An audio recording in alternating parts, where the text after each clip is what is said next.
Howdy, I'm Jammer. So, quick question. Well, maybe not really a question, maybe more of a statement. I hate unboxing videos. Now, if you don't know what that is, it's usually almost an entire genre of videos on YouTube. And usually, what it is it's usually some kind of social influencer, whatever influencers are. They purchase a box off of some website, and the whole gimmick is the box has something inside of it. Usually, these boxes have like themes. It's going to be filled with makeup, or it's going to be filled with action figures, or it's going to be filled with children's toys, what have you. And the whole video is just them going like, "Oh my gosh, what else is in this box? Oh look, I got this thing. Hold it up to the camera. Product placement. Oh my gosh, I'm so interesting." It's such a empty, vain exercise, and it has flooded the internet and left people with the empty reaction of watching someone geek out over the purchase of material possession.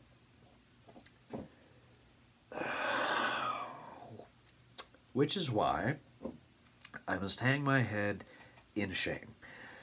Because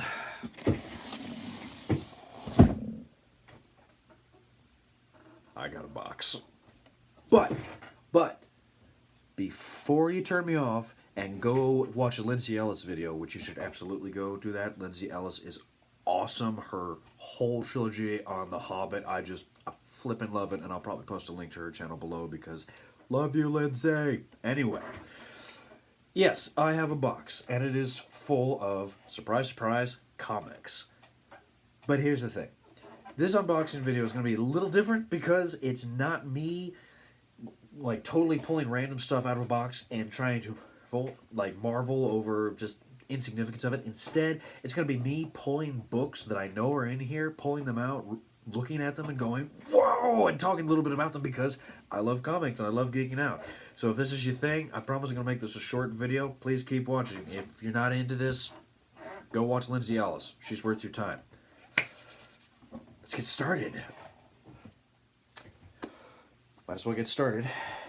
So, first book I got was Rye, Volume 2, Rye, Volume 3, and then 4001 AD, which is a continuation of Rye series. Now, if you've never read Rye, he's part of, as you can tell up here in the upper right-hand corner, or technically speaking, well, yeah, at least for me. This corner here, directions, we have Valiant. Valiant is an independent comic book company. It really got started during the 1990s alongside a company called Image Comics, which I've talked a little bit about. And the character Rye essentially is this cybernetic being who is effectively a protector of the nation of Japan in the future, which is usually about the year 4000. But here's the deal. Japan is no longer just a small series of islands in the Pacific. Japan is, in fact, a floating city fortress in space. And did I also mention that Rye, as you can kind of see here, is, like I said, a cybernetic enhanced humanoid robot, but he also carries a sword and has all kinds of weapons. It's weird and great. I've only read Volume 1, so I'm really excited about this one. I'm going to continue with the Valiant one. This is called Punk Mambo. This character actually has a very, very small appearance in the Valiant one-shot or the Valiant event, aka The Valiant, which I might talk about on the video or the channel here at some point. But honestly and truthfully, I picked this one out for the cover, and also because her backstory is she is a woman involved with mysticism who eventually winds up in Louisiana, where she gets involved with voodoo, and the writer, most importantly here, is Cullen Bunn. He's the writer of the Sixth Gun series, a Weird West series, which is just so great. And he's also the writer of one of my favorite comics of all time, Deadpool Illustrated, which I guarantee you I will talk about. But, love it. Alright, I'm going to keep continuing on here. Okay, I slubbed it up a little bit here by buying a Marvel book. I'm not a big fan of Marvel, but that's for its own period. Anyway, I picked up, because my comic book shop Ground Zero, where I got this box from, was doing a 3 deal. So you could get volumes 1, 2, and 3 of the Young Avengers series by Kieran Gillen.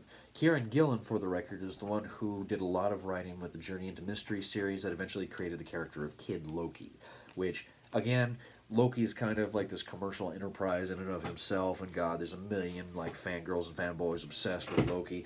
And honestly and truthfully, the only version of Loki I've really appreciated a lot of time is Kieran Gillen's. So if you've never heard of this series, I would definitely recommend it. Check it out. Check it out. Along with buying superhero comics, I went ahead and got this one, Dead Man by Kelly Jones.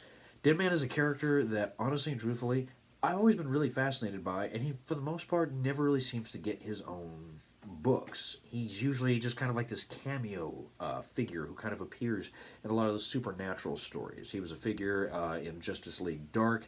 He appears in the Alan Moore's run of Swamp Thing. He appears in the Book of Magic. He's always here, but he's never gotten his own book. And so, honestly, truthfully, the main reason I got this one was because it's Dead Man. He's an interesting character, and I've always wanted to read more about him, and you get a whole book into itself. And I just realized my AC is on, so there's probably going to be some whirring and stuff in the background. So I'm going to turn it off real quick. Okay, so my AC finally turned off. Sound quality is hopefully going to be pretty good here. I will continue. On the note of superhero comics, I also decided to pick up the New 52 run of Green Lantern by Jeff Johns, Volume 1 and Volume 2. 1, because Volume 2... try not to get those numbers messed up, it was actually at the very top of a Goodreads list for like best Green Lantern books in terms of the Green Lantern universe.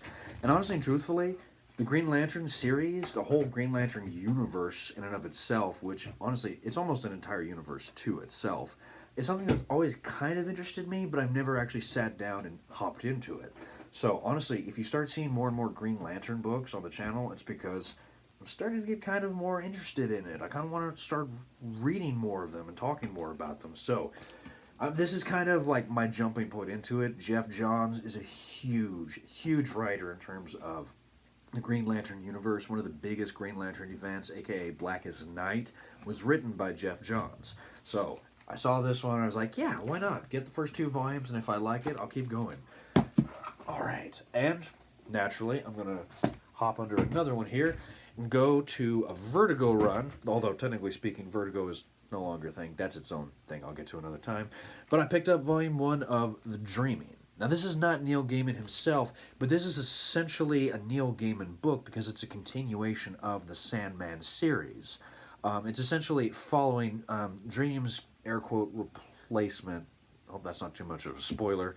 But anyway, the central figure of The Dreaming disappears, and so the book follows several of the characters of Dream's Kingdom trying to kind of pick up the pieces in his absence. I saw it and I was like, yes! Also, I am an unapologetic fanboy for the character Lucian. Let me see if I can find him on here. I cannot. Unless I'm missing him somewhere. Anyway, Lucian is the librarian in The Dreaming, aka the realm where the character Sandman lives, and he has every book ever written or not written or imagined by human beings. I could geek out, but I gotta keep going. Okay. Also, decided to pick up this. I actually recently, I'm going to look over here for a second, because over here I have my Dark Horse comics, and I actually recently finished the Essential Comics Volume 1 of Aliens. And what this is when Dark Horse picked up the license to produce Aliens comics, for years they effectively ran the Aliens comic universe. And one of my best friends is obsessed with Alien, as in he has just about every movie on Alien on Blu-ray and DVD and Laserdisc. He's got all the Alien video games. He's got all the Alien board games. He's got Alien action figures all over his house. He's got a foot-tall xenomorph in a container when you first walk into his house. He's a man obsessed, and I respect him so much for it.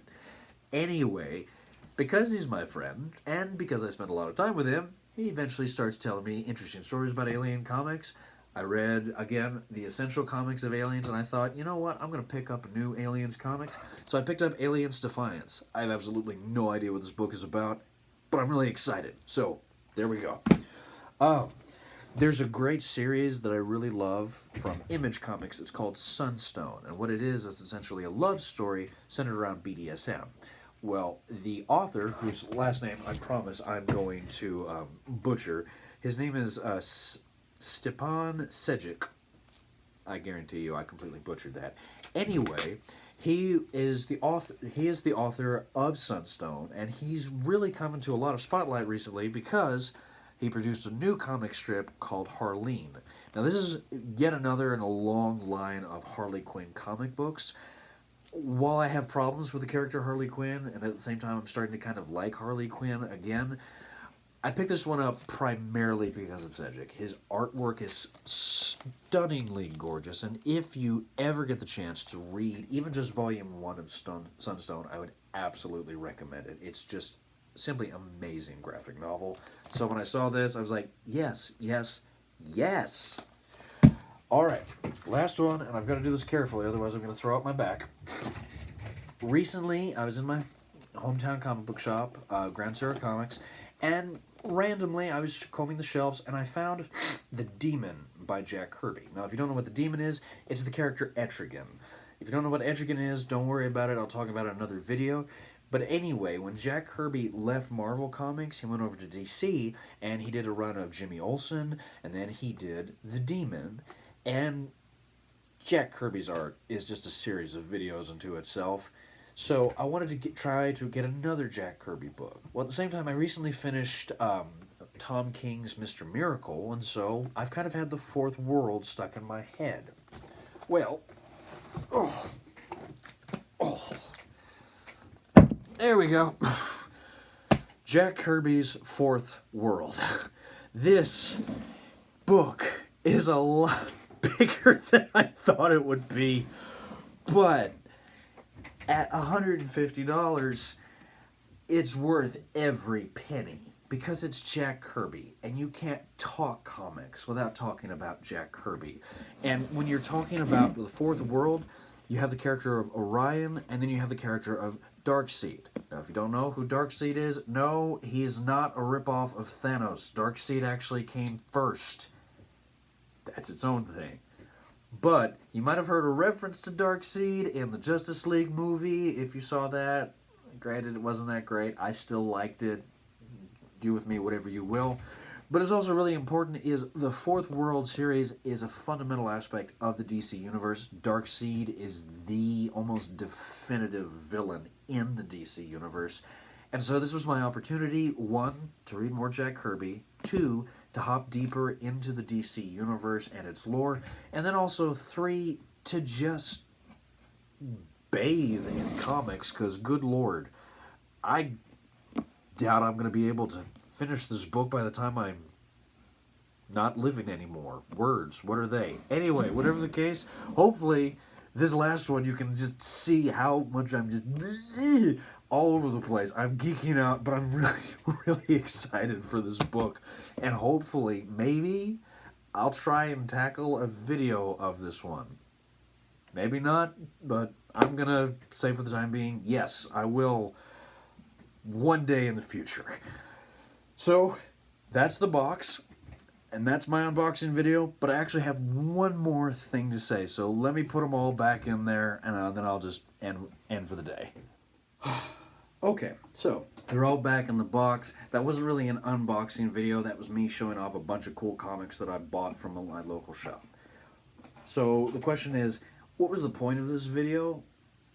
On the one hand, is just geeking out on camera and just showing everybody that I'm just a dork. I'm just a nerd who is obsessed with comics, and I just get excited looking at all these cool new stories and new comics that I get to just disappear into. But I also did it for another reason, and that's primarily because the world is kind of crazy right now. And one of the most important things that's going to happen is that there's going to be fundamental changes to the economic realities of day-to-day life, which is a fancy pants way of saying there's a lot of people out there that are going to start hurting financially, and there's a lot of people already that are hurting financially. And no business right now is so precious as comic book shops. Again, the 1990s saw the close of about 40% of the comic book shops in the United States. And even today, the comic book shop as a structure in our culture is sometimes seen as something ridiculous or a way of the past or something so kind of like obtuse or esoteric, something super niche that only a small handful of people can really enjoy and appreciate. But what's really important to remember is local comic book shops are local businesses. They depend on people to come in, buy their comics, spend time in the shop, make friends in the shop, interact with people in the shop. My local comic book shop is still open, but right now solely through curbside pickup. And so when they put out their online, they put on their online store, I immediately went to it and I immediately supported them because I love my local comic book shop, Ground Zero. I love it, and I'm going to keep going to my comic book shop as long as it's there. And the fact that I say as long as it's there is important because I always want it to be there. But again, times are changing right now, and unfortunately there will be a great impulse to not go out, to instead solely stay on Amazon and be comfortable in that. Now, it's important. People need to stay safe. They need to make sure not to touch their face. You need to make sure to wash your hands as much as possible. And here's the most important thing. If you have any medical questions, consult with medical professionals. Now, back to the main point here. Yes, it's important for people to be safe. It's important for people to take that priority. But as we're trying to slowly reopen our world, we really need to make sure that we remember what our world actually is. And the small daily interactions, I say don't touch your face, and I scratch my nose. The small day-to-day interactions you have with people in your immediate community are going to have a lasting impact. And even if you just go in every now and then to purchase a comic from your local comic book shop, it will matter because you're putting money into the hands of your local community. And that local community is going to be stronger for those little actions. So if you have a comic book shop in your immediate area, call them up. See if they're doing curbside pickup. See if they're opening up their shops again. And please, please, please, please, please, don't just walk in, look at a graphic novel, take a photo of it, and go to Amazon. Because I'm telling you here and now, that is the ultimate dick move. Like, seriously, if you're the kind of person that thinks that's cool, just, seriously, go away. Support your local shops. Because, one, you get the joy of moments like this, of seeing yourself holding a whole box of comics and going, yay! But then also, two, you're making sure that a part of your day-to-day life is still around and that you're helping people live out their dreams. So that's my soapbox for now. Thanks for watching this, whatever this was. I really appreciate it. I promise next time we're going to stick to actually reading comics and talking about comics, not just showing off that I had money and now I no longer do. But who cares, because holy crap, I've got a cool Green Lantern book!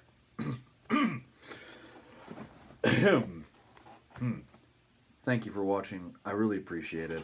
Like, share, and subscribe, all that jazz. But most importantly,